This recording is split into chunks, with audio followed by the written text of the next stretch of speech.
Do you think Iran will let the IAEA back in, especially considering that Parliament has now, of course, passed that motion saying that it's not to be the case, that they can never come back, or they can't come back for now?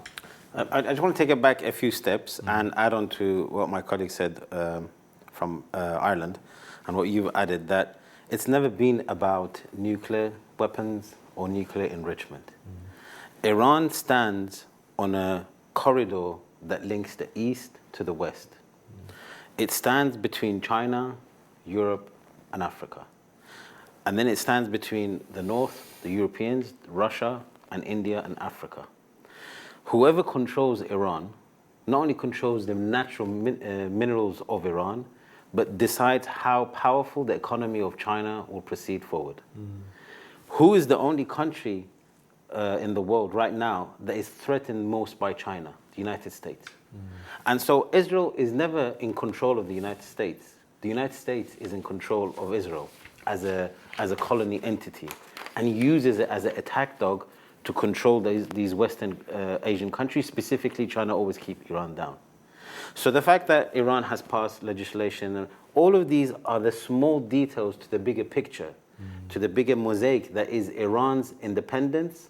Being independent will impact the next 20, 30, 40, 50 years of global hegemony.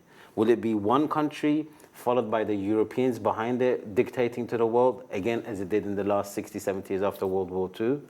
Or will it be multiple country system where multiple places of power decide how the world goes forward, decide how trade is done, decide, how progress can continue? Then let me ask you a question. In the wake of the ceasefire that's been holding for a week, where do we stand? Do you think now Iran is stronger? Can we lead to a multipolar reality? This is only a gap, a little tea break, as we say, before the bigger war. Israel has to collapse or Iran has to collapse. Both cannot stay because Israel doesn't let go. Israel knows unless it destroys Iran, it cannot continue its existence. Not because Iran, I constantly see the Zionists say, but Iran has threatened to wipe out. No. Has Iran done anything in the last 40 years? Has it fired one missile from Iran to the Israeli borders entity to try to destroy it? No. Has it supported? Not aggressively. No. Has it? Everything is done in self-defense. So since it got attacked, it defended itself. Yeah.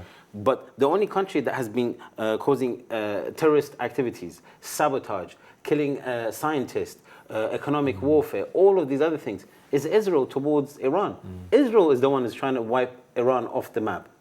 So this idea is that unless they win, the Israelis win, with the support and the planning of the United States, they're not going to give up.